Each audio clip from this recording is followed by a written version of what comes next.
With us from Eurasia Group, we have Risa Grais-Targow. Risa leads Eurasia Group's coverage of Venezuela, Ecuador, Central America, and the Caribbean. She's spending an awful lot of time on Venezuela these days for all the reasons we would all understand. Also spending a lot of time looking at the challenges in Cuba and helping our clients navigate those open and then closed and then open again markets in Cuba. She will be sharing with us Eurasia Group's and her perspectives on Latin America in a G0 world. We'll be hearing from her in just a moment. Also on stage with her and leading our panel discussion will be Rohitesh Dhawan, who I think most people in the room have probably heard before as well. Ro is based in London, leads our global geopolitics team. That's a team and a center of excellence that evolved from the Brexit COE that was established some years ago, that has also developed some wonderful successes with a number of our most important clients, and taking that now up a level to take it to a global geopolitical focus. And then also joining us on the panel, of course, are three of our CEOs that I really don't think any of them need to be introduced. Hilario, our CEO from Spain, thanks for coming all this way. Víctor, our CEO from Mexico, not quite as far for you. And Charles, of course, our CEO of Brazil. So as I invite them all to come to the stage, we also have a wonderful video. Is that teed up, Jody? Is that going to play? Okay. We've got a cool video that Ro brought with them from London, so we'll show that as you all make your ways onto the stage. Thank you.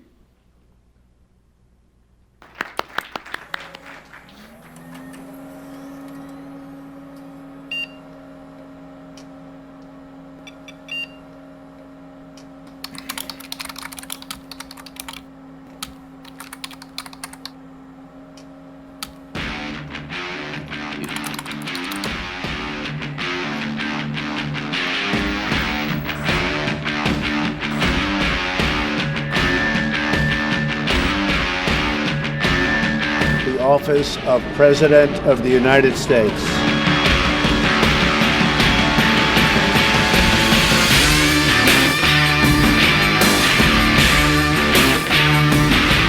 Brexit means Brexit.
Have the my presentation to get queued up.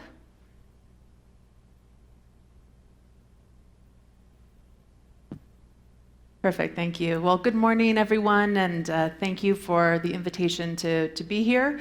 As Rob mentioned, I'm going to talk a little bit about how we're seeing geopolitical trends in the world, and then discuss how that affects Latin America and some of the most important trends that we see in the region, particularly with an eye to the major election cycle next year.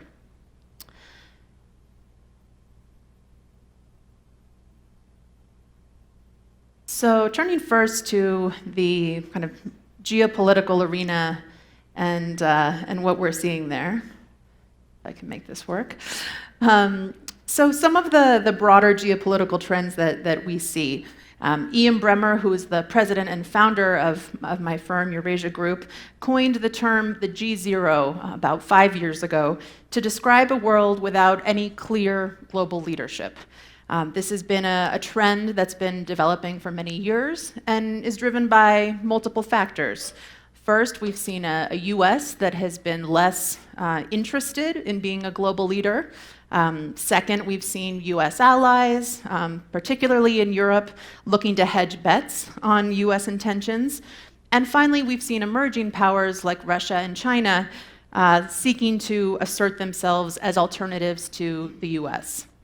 These trends towards a world with no global leader really accelerated last year with a populist revolt against globalism. First in Europe, obviously with Brexit, and then in the US, throwing the world into what we've called a geopolitical recession.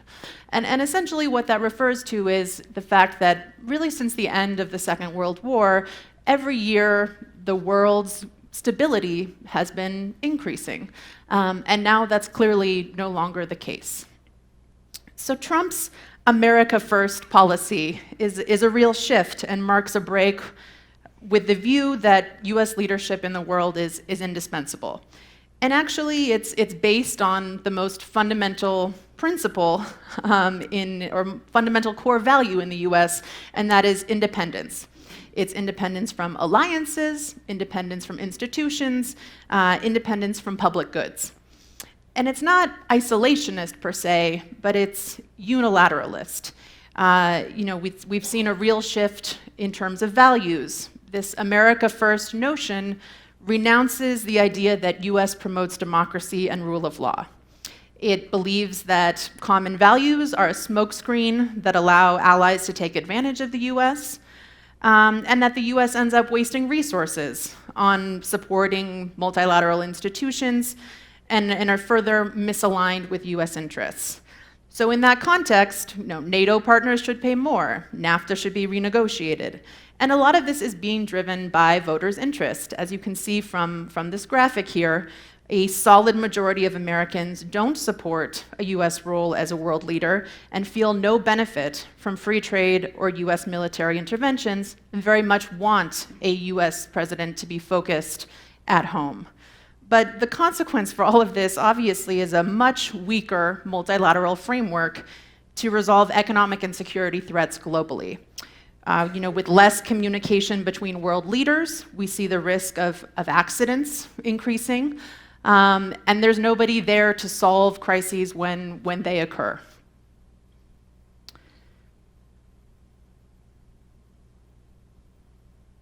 So incidentally, all of this is happening, and this shift in US priorities, focus inward instead of outward, comes at a time when Latin America is looking outward, particularly in terms of foreign investment and trade. The main challenge that the region has faced over the past several years has been how to deal with lower growth and a much less favorable external environment. Something that has been made all the more difficult by voter expectations following the commodity boom. And generally what we've seen is a shift towards much more constructive policies. This includes, governments from the center-right. We've certainly seen the kind of ideological pendulum swing back to the center and center-right in terms of recent elections in the region. But even in terms of leftist governments, we actually see them pursuing much more constructive reform agendas. In Ecuador, for example, President Rafael Correa's successor, an ostensibly leftist government, is actually pursuing a more business-friendly reform agenda, particularly at the microeconomic level. And while governments are generally striking a more open stance to private investment, I would say there are two sectors in particular that we see as particularly benefiting from this trend. One is infrastructure, where we've seen governments really prioritizing infrastructure build out as one of the few potential engines for growth as they look to stimulate their economies. And the other is natural resources, where we see governments being relatively aggressive in rolling back more onerous terms and trying to attract private investment. And I think in a context in which these countries are looking for new export markets, they're looking for fresh investment, the trends in the US unilateralism and protectionism offer, I think, a potential opportunity for Spanish firms, for other firms abroad to look to step in and fill that void. So the continuity, though, of this more business-friendly reform agenda really hinges on the outcome of elections in the region. As you can see from this graphic, we are entering into a major election cycle with presidential or congressional elections happening in nearly every country between now and 2019. And in 2018, specifically, this includes nearly all of Latin America's biggest markets, so Brazil, Mexico, Colombia, and Venezuela. Now, of course, every election generates some degree of uncertainty for investors. But this particular election cycle is taking place in a context of unprecedented voter anger and discontent with unpopular governments in nearly every country in the region. Voter discontent here in Latin America is different than what we see in developed markets, where we saw, for example, Trump get elected by a segment of the population that felt left out by globalization. In Latin America, it's the product of a new middle class that emerged over the past decade and remains extremely vulnerable, especially in this context of lower growth. This new middle class is demanding better public services of their government. It's at a time when governments have very scarce resources to spend on these services. And in a context in which the middle class doesn't feel like they're doing all that well, corruption has become a much more salient issue across the region. So this means that the coming election cycle will be highly competitive, and that a number of countries, the demand for anti-establishment or political outsiders is going to be a defining characteristic of the campaign. Now, obviously, this type of demand for change and lack of trust in the establishment is a global phenomenon that we've seen occurring in all over the world over the past couple of years. But to put Latin America in perspective, I wanted to show these poll numbers. This is from a poll from Ipsos Public Affairs, actually taken in tandem with the US election last year. And as you can see from these questions, that in almost every single question, Latin Americans surpass both the US and the world in terms of their perceptions of a rigged system that doesn't work for them. And here I would just call out a couple issues that I think are particularly interesting. That traditional parties and politicians don't care about people like me. We have 71% of Latin American respondents saying, agreeing with that statement. And in that final question, how much confidence do you have in the following? You have just 8% of Latin Americans saying that they have confidence in political parties, which I think is really striking in terms of the upcoming election cycle. So I'll turn now to a few country snapshots and how we're thinking about some of these major elections, which obviously are going to be really critical in terms of shaping the business environment in the years ahead. So turning first to Brazil, I think nowhere is the trend of voter anger more apparent than in Brazil, where voters are extremely frustrated with the political establishment. As you can see from this graphic, rejection rates for nearly every single politician are very high. Current President Michel Temer is at the top of that list with rejection rates of 94%. But you can see that nearly every other political figure is suffering from a similar problem. Now, among the list of potential candidates heading into next year's election, investors have been really focused on former President Lula as the main threat, and he's polling very well. But we at Eurasia Group actually think that he's not the risk that investors should be focused on for a couple reasons. First, we actually think he's going to lose his appeal and probably won't be able to run in the election next year. But even if he can run, we view his rejection rates as something that will prevent him from winning. He's become a candidate really of the Northeast and doesn't have the support at the national level to win in a second round. The main risk that we see is that among the field of anti-establishment candidates, figures that can present themselves as being an outsider, that you won't have a figure that both qualifies as anti-establishment and also wants to continue with the reform agenda that Temer has started and that's been slowly advancing. Obviously he's had some headwinds on his pension reform, but we do see, obviously some advances in terms of the macro story and particularly some really good stories happening at the micro level in terms of the sectoral agenda. Now, overall, our view is that you are going to see some figures emerging who are both anti-establishment and pro-reform. So we're actually fairly constructive on the final outcome here. There's figures like Joaquim Barbosa or Luciano Huck, and we think that those are going to be competitive figures and that the reform cycle should move forward after the election.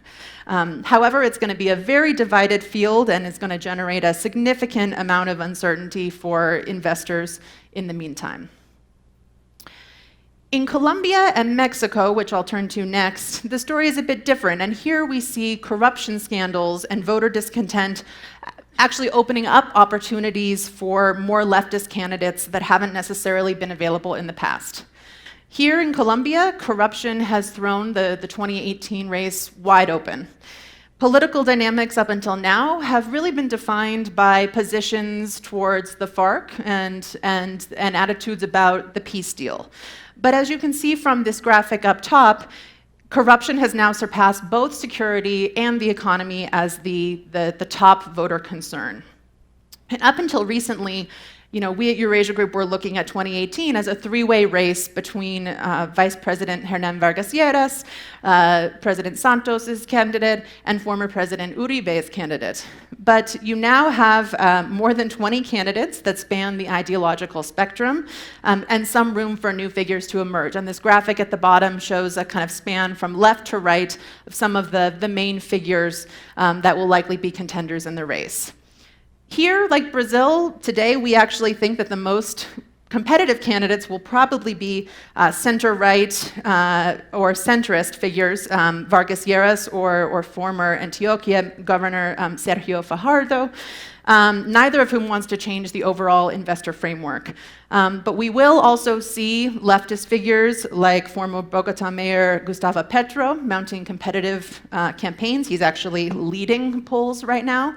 And to the extent that he remains competitive and is a real contender in the race, obviously this is going to generate, again, I think a lot of uncertainty for investors, even if here we do think that the outcome of the election will probably be relatively constructive.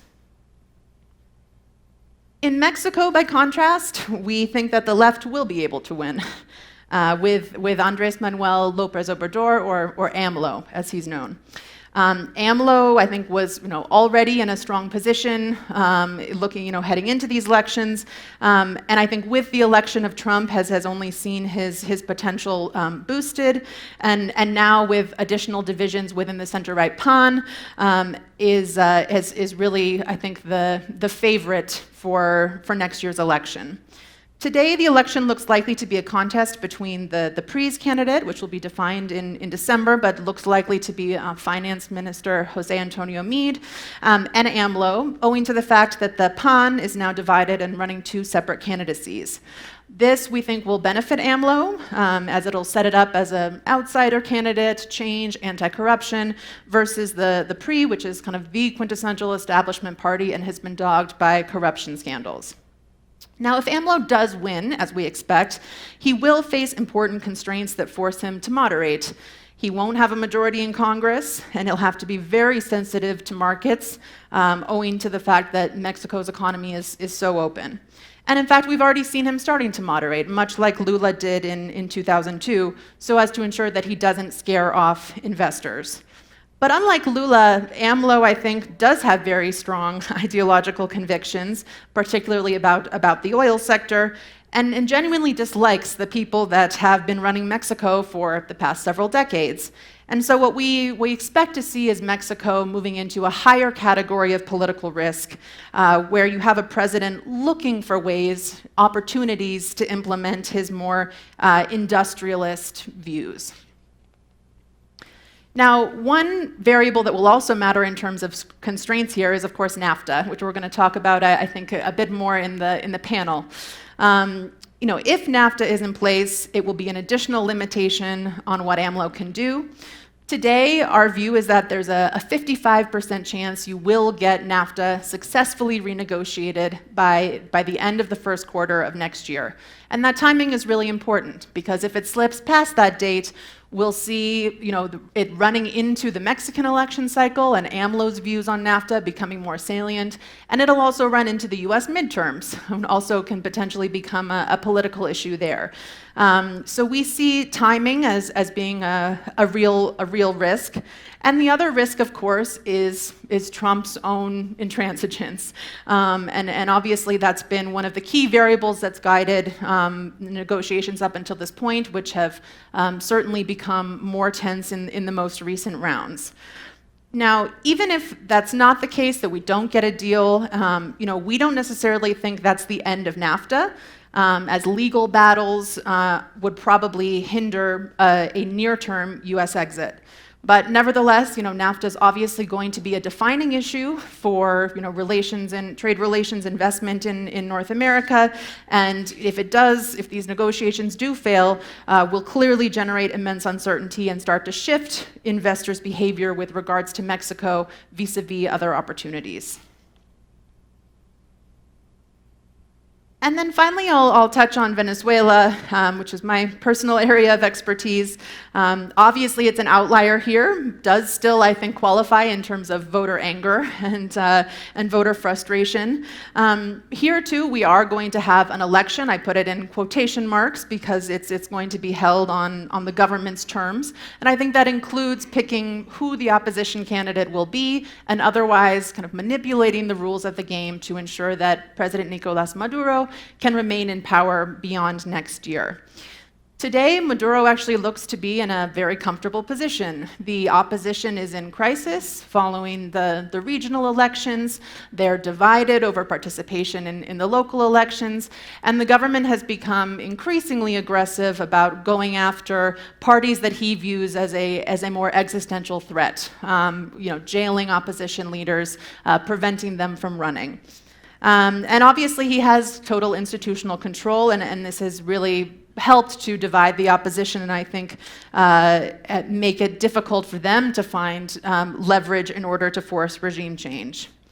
Nevertheless, I think the government's manipulation of the playing field will further isolate it in terms of the international community. We see the potential for additional US economic sanctions to be piled on, including a potential ban on US imports of Venezuelan crude.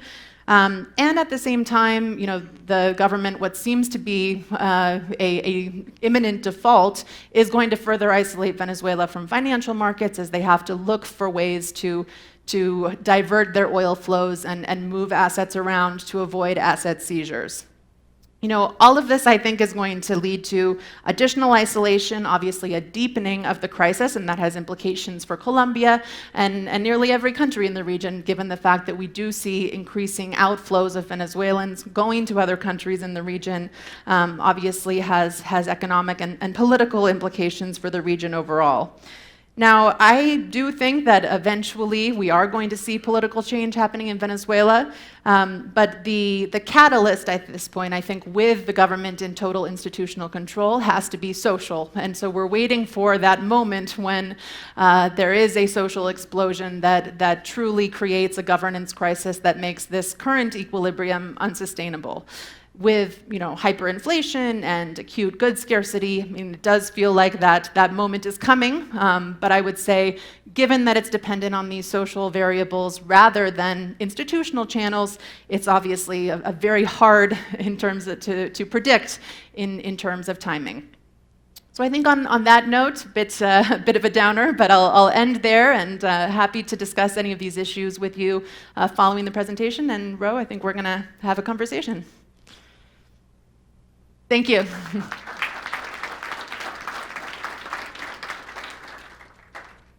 Risa, thank you so much. It was a perfect setting of the scene for our conversation now. I should say that while we won't have time for Q&A now, Risa will be with us during the break straight after the session, so please don't hesitate to come up to her to talk about any of the material in her presentation, and do talk to me as well about what we're doing with some of the clients that might be relevant to the organizations you work with. Rob, thank you for your sponsorship in the region. You mentioned the scenario planning work we've been doing. We've had an incredible few months where clients have genuinely been hungry for a combined political and business analysis to their client issues. And you can see why some of the material that Risa has been sharing and her colleagues at Eurasia Group, what they can provide, will be so valuable to clients. So please feel free to talk about how we might take some of this to the clients that you work with. So I'm going to be moderating the panel that we have today. I should start by just mentioning two quotes that came to us the other day from a couple of CEOs, because I think they perfectly summarize the logic behind us discussing this today and the alliance with Eurasia Group. So let me just quickly read them to you. The first comes, let me read the quote and I'll tell you who it's from. He says, "In my 35 years of business, there are two issues that I have no idea how to handle. The first is cybersecurity, and the second is geopolitics." Now, this comes from Mark Wilson, who is the CEO of Aviva, one of the world's largest insurance companies.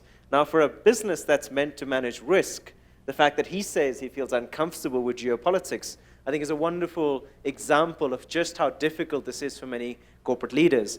Now, Rob mentioned the package of executive briefings. We're currently doing one for Aviva now to educate their board on what geopolitics means for their business. And like I say, it's fascinating that this is an insurance company who manages risk for a living. Let me just briefly mention the second quote now. This was only last week. This was from the CEO of a global pharmaceutical company for whom Mexico is a vital market. And he said to our lead partner, he said, "I know we were meant to talk about regulation in the pharmaceutical sector, but could we please change the entire agenda of the meeting? Because I want to talk about the new global order, rise of China, the retreat of the US, and the future of Europe." That was suddenly the agenda of a meeting that had been long-standing in the diary because it felt like it was such a big issue for the client to deal with. So just wanted to give you a sense of what we're picking up as some of the real pain points for clients and why they're looking for this combined political and business analysis. So with that, keen to get some reflections from our senior partners on what they're seeing in their countries.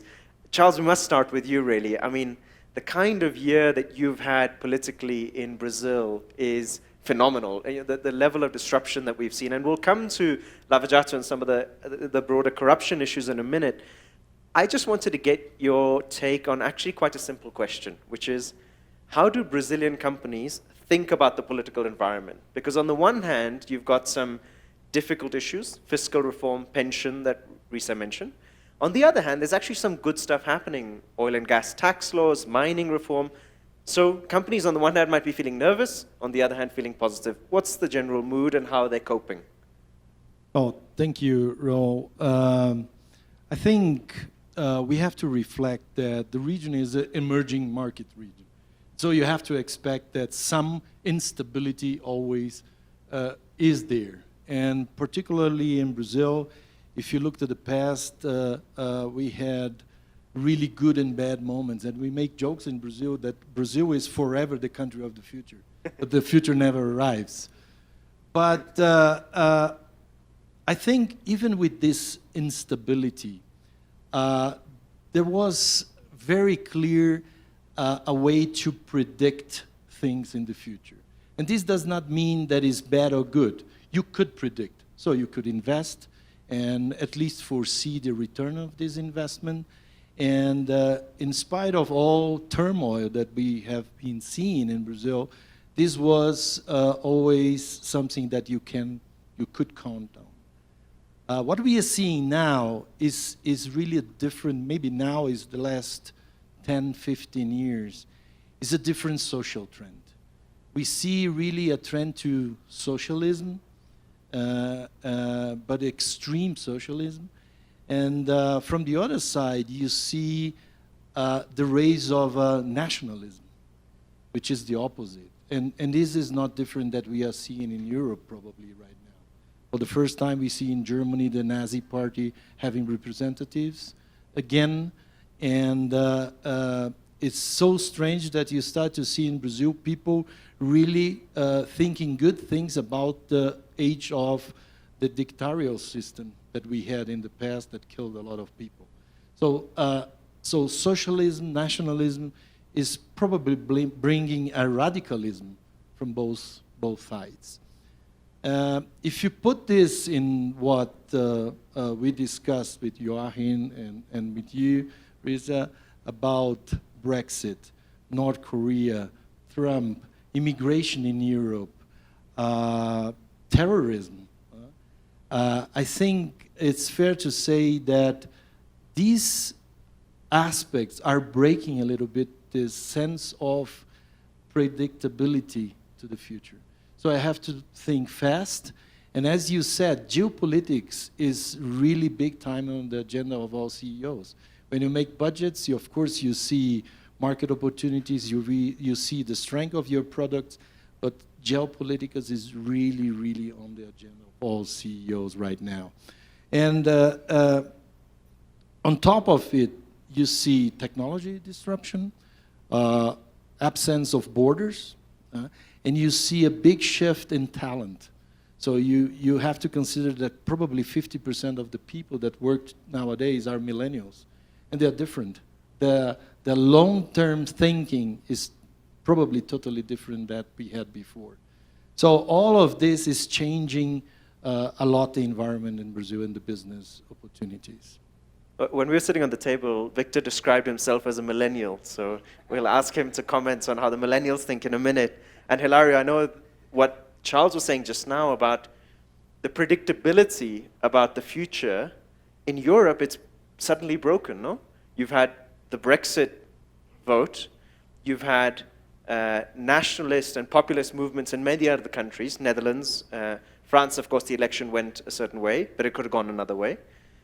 I guess many people forget that for 70 years, Europe has had a period of stability, free market, free movement of people, and clients have been able to plan on that basis. Now, as Charles is saying, if you have that structural break and suddenly everything feels so uncertain, how do clients cope? And maybe here you can refer to what's been happening in Spain and the Catalan issue to describe what clients must feel when planning in this environment where essentially what I say is all bets are off. You can take nothing for granted. I will refer to the Catalonian issue later, specific observation, but it's true that, and we have seen in our global CEO survey that scenario planning and geopolitics is important for every four, for three or four, and this percentage is similar in Latin America and also in Spain. And going back to your question regarding the European Union, is true. I think for many years, European Union has put in place the safest scenario for investment, and this has done that the welfare state in Europe has happened. But it's true that particularly after the financial crisis and also because of the inequality of the society as a consequence of all this technological disruption, it's true that in the last 2 years, nationalism and populism have risen in Europe, and it's affecting most of the countries. Talking specifically about Brexit, I mean, nobody thought that with the referendum in the UK, the go-ahead to the Brexit will happen. And now I have to say that well, not only the companies, but also the governments has thinking of how to continue with that. Let me explain that I have very lucky to be last weekend in an event that is done for 30 years between the governments of Spain and the United Kingdom, in which a couple of ministers of each side, together with some people from companies, and KPMG is one of the sponsors, attended for a weekend to talk about these issues. And of course, in this conversation, the political and economical impacts of Brexit was was talking about that. And we had the Boris Johnson, the Foreign Affairs Minister of the UK, David Davis, the Minister for the Brexit, and the Minister of Justice, and from the Spanish side, Mr. Dastis, also the Foreign Affairs Minister. So at the end of the day, the conclusion is that, you know, that they have asked for 2 years of transition to negotiate with the European Union, and the atmosphere with politicians, both from the government and the opposition, is that we have to wait, because, I mean, they are looking at many difficulties they are facing to find a right solution for the UK. So I think we have to wait and see. On the other hand, and particularly regarding Spain and all the European countries, I think it's important for us. The United Kingdom is also very important. I mean, in Spain, the British tourist as the biggest nationality of tourism we receive in Spain, and we receive 80 million people per year, and the United Kingdom is the first country or the origin of tourists. At the same time, there are more than 400,000 British living in Spain, in the Costa del Sol, and they are using our healthcare system and many things. On the other hand, there are also many Spanish living in London. So I think it's something that we need to pay attention in the coming months to see how evolve. And on top of that, the role of London as a financial city is also on the table. So we have to see how evolve. Yeah, I must tell you a story about just how we've taken so much of this stability for granted, and when things change, how destabilized it can feel. Just after the Brexit vote, this is now last year, June, I landed in Madrid on a flight from London. Now, I happen to be South African, right? So I am not part of the EU. So I stood in the queue, the passport queue, you know, the non-EU queue. And it was long. Normally, that's not the case on a flight from London because all the Brits are standing in the EU queue. And I'm wondering what's going on. And I hear these guards talking in Spanish, and they say, look at these silly Brits. They're standing in the non-EU queue thinking they've already left the European Union. And the other guard says to him, no, don't correct them. Let them get used to it, because this is what life is going to be like. So it really is very destabilizing when you've taken so much for granted and suddenly things change. Victor, we'll talk about NAFTA in a minute, but I just want to have a little bit of focus on this theme of how clients are dealing with this geopolitical uncertainty. Let's take something in Mexico like the gas price liberalization program, right? Started in 2017. Third round was now in October. It looks likely that that liberalization program is going to be pushed through before the election next year. Now, if there is an Obrador victory, you know, some companies might say that's a risk that all of this work could be unwound, and now you're back into another unstable regulatory environment in a sector that's so important to Mexico. So if I'm now a CEO thinking, what do I plan on the basis of? Do I plan that things are going to stay the same? Or do I plan that things are going to change again? How have you picked up that kind of feeling from clients? Yes, well, you know, I think all the planning has been challenging, I think, globally. If you see the growth projections globally, every country, and including Mexico for the last 7, 10, or 8 years after the crisis, all the projections have mostly gone down, And this reflects the fact that we don't realize how deep the crisis is, I think. So obviously in Mexico, the political landscape, as Risa described, and the fact that a leftist leader may be elected next year is a big issue that clients are planning and are starting to do scenario plannings. And there's a lot of variables. You know, I go into boards and I see, you know, the with AMLO, without AMLO, with NAFTA, without NAFTA, without NAFTA, and without WTO. So there's a lot of scenarios. I think what the Mexican business community is realizing is that there's a base that we cannot change. Demographics, you know, there's more young people in Mexico entering into the labor force that is growing. The middle class is growing. Consumer spend is growing. So I think it's very important to realize where do you have these you know, safe ground, and then there's a lot of variables that you cannot control. So the reforms in Mexico that you alluded to, which then open the sector. So just to give an idea to the audience, 3 years ago we had one company operating in the oil and gas sector. Today we have, and it was a national oil and gas company. Today we have 140 companies in just 4 years that the energy reform.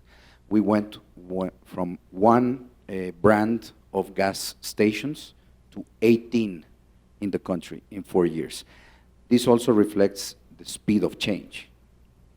So what we're looking at is how the institutions and how the reforms are solid, that they can, you know, be not be affected by a politic change in the country. And we are certain about a lot of things, and then there's a few things that, you know, that the business leaders have to be concerned about. In terms of the reforms, you know, they require constitutional change to be, you know, obviously overturned. And as Risa pointed out, there's a low change, a possibility of having majority in Congress. So the possible impact is the slow implementation if we have a leftist political government. So those are the things that are being factored into this scenario planning, and we think some of these changes will be resisted by the business community, which is another important factor. The business leaders have to get involved. You know, when all the negotiations of NAFTA, which we will talk a little bit later, started, I think the business community was slow to react. And now they're taking charge. We see the American Chamber, and we had the leader yesterday here, taking a very strong stance, because these issues are affecting business in ways beyond that they can control. Charles? No, of course. Break a little bit protocol and just complement what Victor said. The unpredictability is so strong that you probably heard the last month in Brazil, the car sales went up 35% in the middle of the crisis. So the auto industry is very strong in Brazil. It's probably responsible for 20% of our output in the country, direct and indirect. And the industry is not prepared for that because due to the crisis, so all processes and everything went down to survive. And so there is a lot of effects now of shortage of cars, for instance, if this continues, because the industry will not be able. And why I'm saying that is because the business community is trying to make business in spite of the government. It's like I have the business community and let's forget about the government. So AmSham, as Victor said, and the business community is trying to have a different path independent from the government. This is good in the first moment, but this is not sustainable. We have to have both working together. But just to complement how crazy it is like now, because things are going up in Brazil and nobody expects this. Yeah. Risa, I wonder, actually, you must do presentations like this to business audiences all the time. And I wonder if you've seen examples of smart companies and how they cope with this environment? You know, what are there reasonable planning assumptions you can make? Because if you start to unpack all of the possibilities, you drive yourself crazy, because what can you then take for granted if you've suddenly thrown everything up in the air? So as a deep political analyst, when you think about this, what is your advice that some of our lead partners can take to their clients about smart companies who take this uncertainty but still operate? And on the one hand, you have the case where they just say, listen, I'm just going to not even worry about it and just carry on with my business. Others who want to be more engaged, maybe some of the oil and gas companies for whom geopolitics has been a life, like part of their lives for so long. Just any broad reflections? Scenario planning is one thing that we see a lot more of our clients doing, and obviously, as you said, sometimes the scenarios, the options, the variables are unlimited. Actually, we've been doing trying to do a kind of decision tree model on NAFTA, and it's turned into 150 different boxes and spun out of control. But I think what we are, trying to help clients do is zero in on what we see as the most likely scenarios and help them plan around those. And obviously it can be challenging work, but I think more and more, and you've seen this as well in our collaboration together, that we're seeing companies take a much more proactive approach to the uncertainty that they're experiencing in the global business environment. And maybe just to give some color to that, Rob, in a couple of weeks in Canada, we're having a half-a-day session with 30 CFOs of a private equity group on NAFTA together with Eurasia Group. Now, they tell me it's the first time that all 30 CFOs have signed up to a half-day session on an issue, and it's about NAFTA, and it's about scenarios, and it's things that Eurasia Group and KPMG are delivering together. So it really is affecting the way we engage with our clients, and there are very interesting scopes where we can be very helpful to our clients, in addition to what we've always been doing. I should just mention a few others which 2 years ago, if I'd said we're doing this work, people would have said, why? Why would clients pay for this? One is, for an Australian oil and gas producer who needs a scenario about a North Korean war, you just think, gosh, clients actually want to spend time doing this kind of work.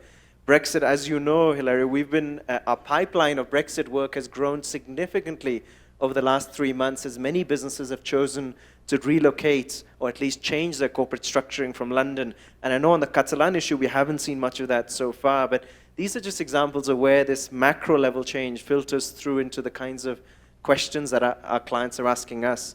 Let me, Charles, turn to you for a slightly uncomfortable topic, but I think it's important. A common theme, as Risa pointed out, was on corruption on the continent. Let's just leave Latin America aside for a minute. We've seen what's happened in Saudi Arabia in the last week on corruption.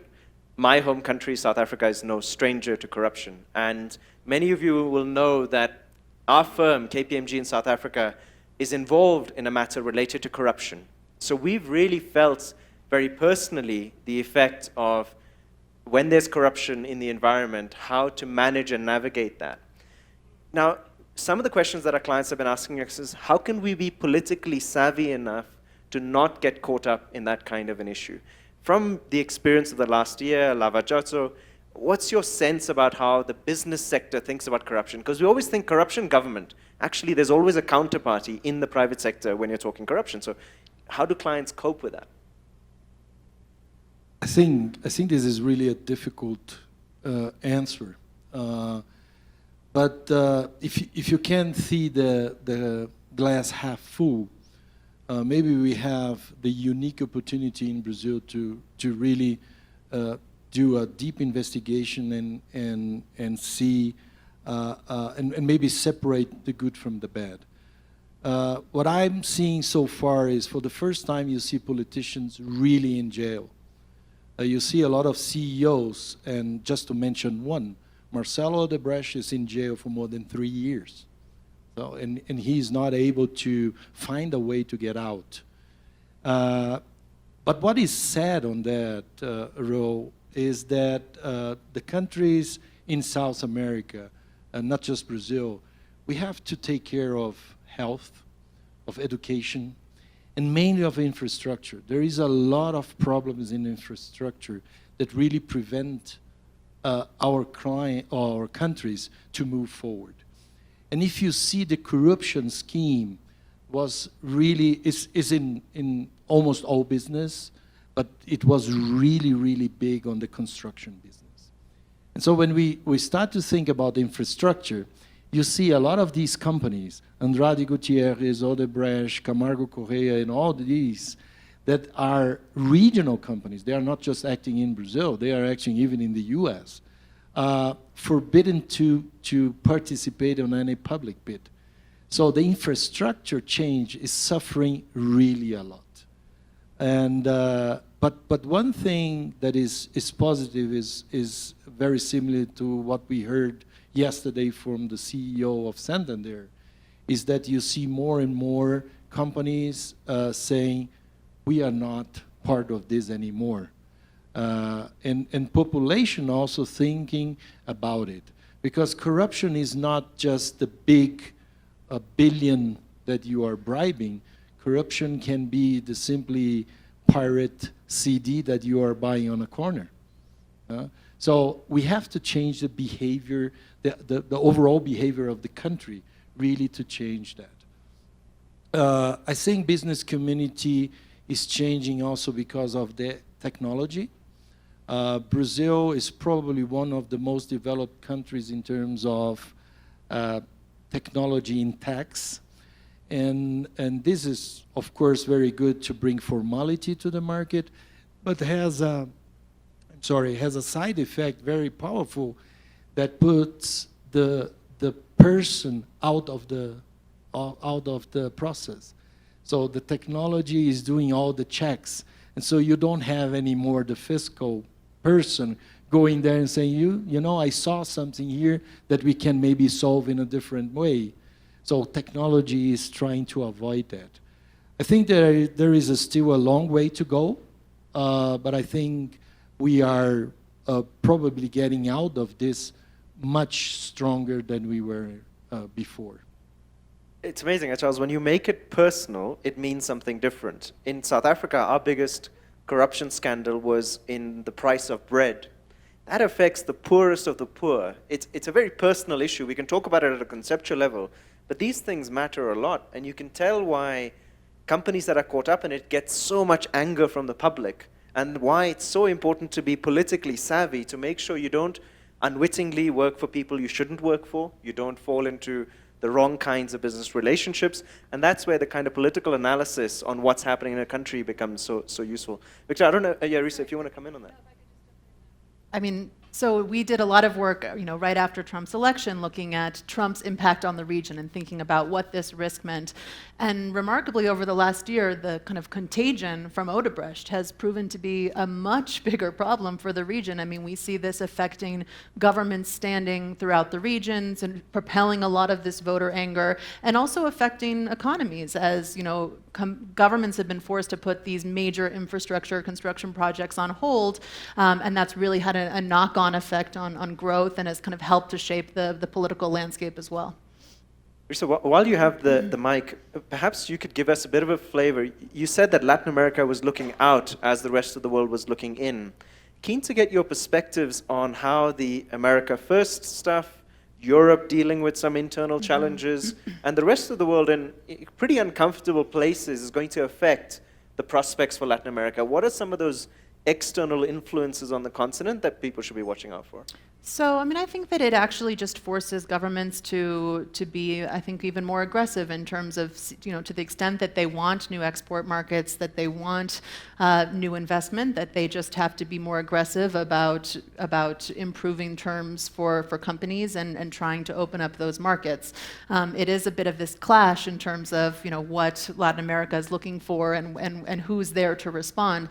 I think one, area that we've seen, particularly in some of the countries I cover, is that as the US and the EU are turning away, you have partners like Russia and China who are much more willing to engage in Latin America. I know from the US perspective that can often be an issue of concern, right? Is that the US focus within leaves some of these less favorable bilateral partners as the ones who are there and available to come in and be partners. I think that's an issue that we're watching closely. And of course, we have painful lessons from Africa to share on that. Victor, I mean, we've said Mexico's an open economy, NAFTA hangs over everyone's head as this big uncertainty. I mean, how do we make sense of it? Hopefully we'll get a deal early parts of 2018. If we don't, how are companies planning? What's your sense of how this is going to play out? Yeah, well, just let me give you 30 seconds of why NAFTA is important. So in your first slide, I saw a note saying, well, Trump economics or Trumponomics are not impacting directly Latin America, with a few exceptions. This is the exception. Yes. When you had, so NAFTA, Mexico was in the 90s a closed economy. And we signed the NAFTA, and today the NAFTA represents $1 trillion of trade per year. So $1 billion goes every day from Mexico and back. As we saw yesterday on the economic presentation, most of the countries, we had 80% of exports being commodities. Today, it's 80% of exports are manufactured goods. So that has changed significantly our economy. About 15,000 trucks cross the border on a daily basis, which is a huge, huge amount. And NAFTA has been great for Mexico, for the US, and for Canada, but it's a 25-year-old home, so it requires renovation. 25 years ago, there was no internet, as it is today, or technology. So NAFTA is the negotiations are introducing internet, e-commerce. Energy is an important chapter. 25 years ago, the US was a great importer of oil and gas. Today is a probably autosufficient economy. But unfortunately, NAFTA has been, in one of your other slides, where 70% of the population in the US wants the president to concentrate on domestic policy. But the problem is the US president has very little impact of domestic policy, has more impact on international policy. And if he does things right there, that increases his popularity, and NAFTA is a great candy for that. So the negotiations have become irrational, as we say. 2 or 3 things that fall back into our business. There is the sunset clause. So the proposal is to review the agreement every 5 years. I cannot imagine how to explain to a manufacturer of cars to plan for building a plant and plan for 5 years, no? The second important is rules of origin require 62% of content in the NAFTA region. The proposal is to take it to 85%, which is very high, and 50% has to be of US content. That is something that is not achievable. Or the dispute resolution is to take it out from international courts into the US courts. So the impact can be, in the first layer, not so significant because the tariffs are not so different to the WTO. Cars is 2%, but the devil is in the details. Trucks is 20%. So imagine Texans. So I had, for instance, the CEO of Home Depot making a huge analysis of the impact of appliances being sold in the US without NAFTA. It will drive prices up, obviously the demand, and it will actually increase the trade with China. But again, this is all being discussed on we think, irrational basis. The problem to business is that NAFTA is not about trade. It's about integrated value chains. So the clients have integrated their businesses in the NAFTA region. And now is, as somebody put it, is to have a breakfast with scrambled eggs and try to split it, the yolk and the yeast. No, it's not easy to do that anymore. So we believe that business will continue under the NAFTA or without NAFTA with the WTO. If the US exits the WTO, then there's probably another scenario planning, and we need to call Risa. But it will have a profound impact on businesses. The Mexican business community has reacted in trying to open other channels of trade. And the most important one is to substitute imports, because we rely on the US for agricultural products. So we're starting negotiations with Brazil, with Argentina, and with other countries to make sure that we have that supply.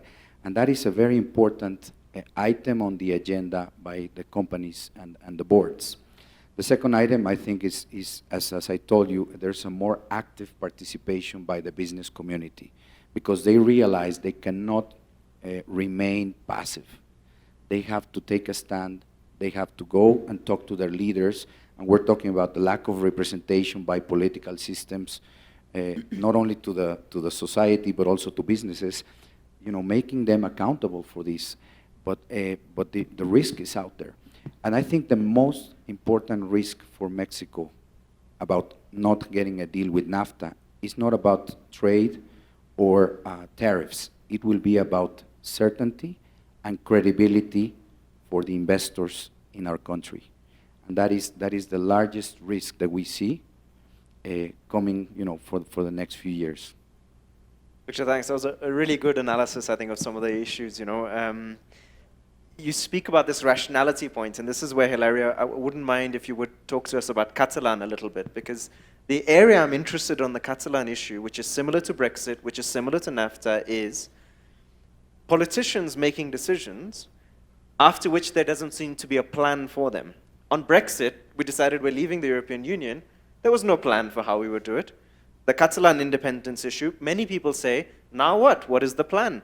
NAFTA, if we suddenly say, make these big decisions, what's the plan? Now, businesses normally work on the basis of plans. No? If we were making a big decision, we'd have a full project plan, we'll know what happens in the contingency. It seems like politics doesn't operate that way. So maybe from the Catalan issue, if you could talk to us about how this disconnect between planning and business is working. No, definitely there was not economic plan behind that. And one of the answers that most of companies based in Catalonia have followed has been they have moved their legal and some of the tax residents to other part of Spain. And we're talking about more than 2,000 companies, including the main banks, CaixaBank, Banco Sabadell, Gas Natural, who have their legal residence in Catalonia. Now they have moved to Madrid or to Valencia or to another part of Spain.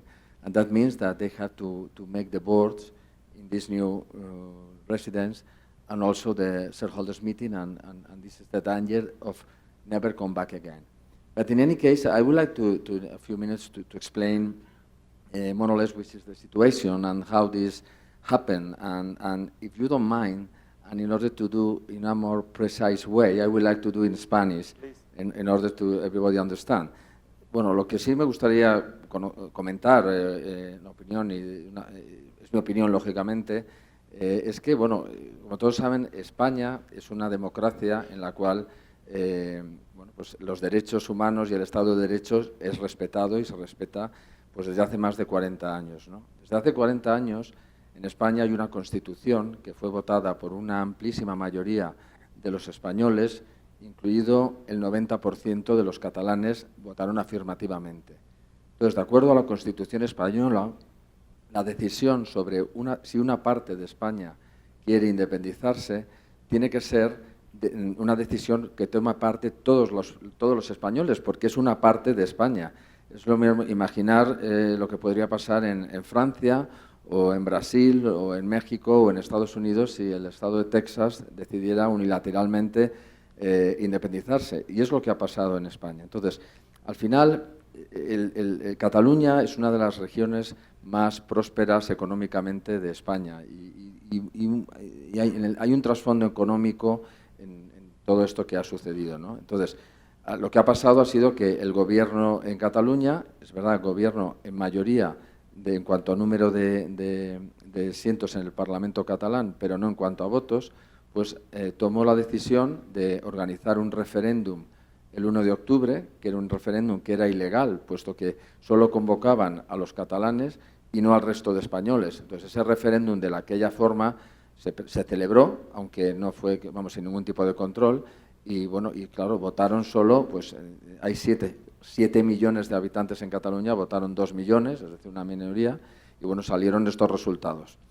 Como consecuencia de esto, el 27 de octubre, el Parlamento catalán y el Gobierno catalán declaró unilateralmente la independencia y la República Catalana, lo cual, pues esto es claramente una ilegalidad conforme a la legislación española. Entonces, ese mismo día, el Senado del Parlamento español, pues aplicó un artículo de la Constitución en el cual, bueno, pues el Gobierno central destituía a los miembros del Gobierno catalán y tomaba el control, y convocando elecciones regionales para el 21 de diciembre próximo, que es lo que tenemos en marcha y que yo creo que es una buena solución. Aparte de esto, y como España es un Estado de Derecho, es decir, tenemos entonces la justicia, no el poder político, el poder judicial, lógicamente ha puesto en marcha también a la gente que ha cometido delito de incumplir la ley, y ahora mismo pues están en prisión una gran parte de los miembros del Gobierno catalán, y el expresidente del Gobierno catalán, Puigdemont, ha huido o está huido en Bélgica, aunque se ha pedido una extradición. Bueno, después de este relato, que puede sonar un poco increíble, por lo menos en el siglo XXI, en un sitio como España, es verdad que esto tiene un impacto económico importante. Y that means that, for example, Spain has been growing in the last 3 years more than 3%, the GDP, which has been the fastest growing GDP in the Western Europe. And unfortunately, for next year, because of this issue, all the analysts, that even the government has reduced the growth of GDP by 1% at the moment. It's nearly over 2%. So this is an impact. Another impact is, as I told you, that more than 2,000 companies has moved the legal residence that impact directly in the economy of Catalonia. So, I mean, if we want to see this and looking in a positive way, I think that we should be confident, because hopefully the results of the elections, regional elections, by the end of December will show a more balanced situation in Catalonia, that at the end of the day, I mean, all the Catalan will continue with the autonomy they have now, and hopefully some of these companies will come back to Catalonia, because at the end of the day, I mean, the situation now is not positive for the economy. I think that this has clarified. Of course, it's my personal opinion, but I have to say that I live in Madrid, but I was born in Catalonia, so I am Catalan and Spanish too. Mm-hmm. Wonderful. Thank you for being so open and candid. Charles, we'll let you go. If you want to make any final comments before you go, you're welcome. Otherwise, we'll just thank you for the opportunity, and see you. Yeah, thanks very much. And thank you. I think what Hilario has just shown is that, I apologize, I don't speak Spanish, so I don't know if you were talking to them about Catalan or what an idiot the moderator is. So if any of you don't like the question I asked, just speak in Spanish and I won't know it anyway. But maybe your perspectives, Victor. I mean, obviously Spain's such an important market in the region. I mean, how you see the developments in Europe and Spain in particular affecting our clients here? Yes, well, no, I just wanted to reflect back to a comment made by Hilario in his reflection. Is we're talking about the economic and geopolitical impacts in our market, and I think he touched upon a very important point, which is the rule of law. No, and I think the rule of law I think in Latin America, there's a lot of opportunities, as we have discussed yesterday, and we will continue to discuss today. As you know, there's opportunities in all sectors, and I think the economic and geopolitical impact on the businesses is very important. And I think when you see about when you want to talk about business environment and investment, you have to touch upon the rule of law. As Hilario described, unfortunately, we need to continue to, well, not unfortunately, we need to continue to strengthen the rule of law in all the region, and I will speak for Mexico. I think the rule of law consists of, whether contracts are respected or not, whether whether the government actions can be contained, and back to Risa's point, whether they can be predictable or not, whether there's enforcement and how the court system works, and corruption that we already touched upon. And I think this is the balance that any investor will be taking a look at. Whether the opportunity what's the investment requirement, and what's the rule of law, and what's the protection. And the rule of law is something that goes back to the geopolitical and economic issues, no? So you are planning for a 10, 20-year investment, and are you going to be able to deliver on the promises and the returns that you have expected from day one? And I think this is, because what we're seeing is that, you know, the unexpected is happening. And whether you're putting the right weight on the scenario planning, on, you know, something like NAFTA, nobody thought, you know, that after 25 years of building political and economic policies in Mexico to open the country, then, you know, our most significant trading partner will have and will start discussing about protectionism. And the CEO outlook that we referred to yesterday already calls for that. You know, I wrote down a couple of notes here. 43% of the CEOs globally will reassess the footprint of their business because of geopolitical risks. So that is something that is a very important note. And the second is 1/3 of the CEOs think that protectionism will continue to rise over the next 3 years. So the business environment that we are in is going to continue and carry forward. And as you pointed out, when we discuss and engage with our clients, it's not only important to read the technical stuff, but also to read, you know, The Economist and be aware of the geopolitical matters, as this is very important for the discussions and the strategic decisions that our clients are considering. So let me talk a bit about how we from KPMG can help our clients in this planning scenario. And we talked before about corruption. I think that we are helping our clients in their corporate governance, to improve their corporate governance, to improve their corporate social responsibility, and all the social impact they have in the society. Because the public trust is one of our targets in KPMG, but it's also a target for most of our clients. So we have in our portfolio of services a lot to do with our clients to help them in this respect. Also, in the digital transformation, this is also on top of the technical part of the transformation. There is a social and cultural adaptation that also we can help them in this difficult, because in the transformation, digital transformation is more than technology. Technology is an important part, but it's also cultural and social transformation that we can help them. And going back to the particular case of Catalonia, I think that what I have told in our people, our partners in Barcelona, and also our people, is that now is a moment to be very close to our clients and to help them in all these difficult issues they are facing. So we can help them we can help some of them in this movement of legal residence, but also we should help them when they want to come back, and also in adapt their strategic plans to the new reality. I have to say that we have a very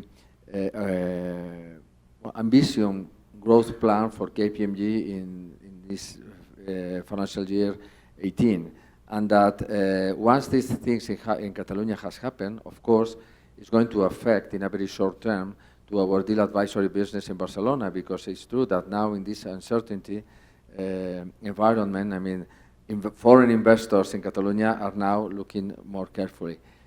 But we decided, and we thought that maybe we should change our budget for next year. Finally, we decided, and that's what we told together with our partners in Catalonia, that we are not going to change. Because I think that, okay, maybe plans have changed, but now there is a huge opportunities and possibility to help our clients in this new scenario. So I think that for a firm like us, all these geopolitical movements are a source of opportunities to be close to our clients and help them in find solutions to the new situation. Thanks, Hilario. That's a wonderful way of making it so real. And we're going to close in about 5 minutes. And before we close, I will leave you with two things that are an offer from me to help you in taking this conversation to your clients. But before that, Risa, I'm wondering if you can have the last word on a content point, which is looking ahead to next year, the region has a vital election year, clearly. And then there are some other fat-tail global risks, like the crisis in North Korea, changes in the Middle East.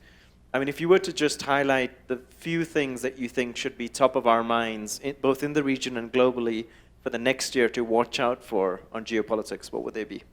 Well, I mean, first, I think the shifts in global trade, I think there's a lot of moving pieces there, and many of which have an important impact on the region.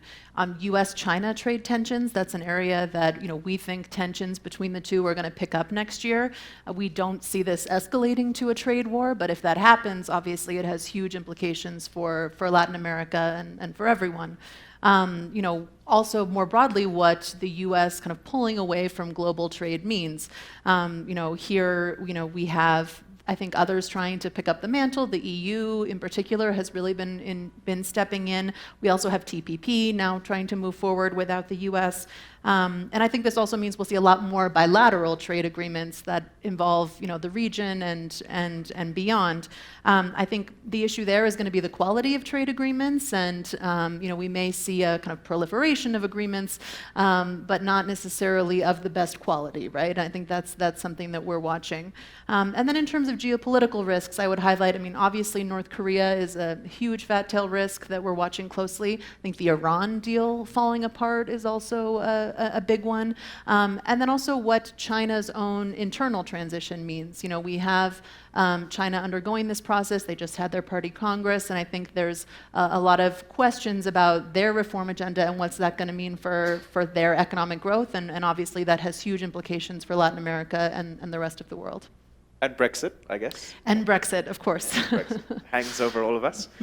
So in wrapping up, I said that there were two things that I think we can all do to make sure that, as Hilario, you've said, we support our clients through this environment. It's good for their business, it's good for our business, it's good for Eurasia Group's business, certainly.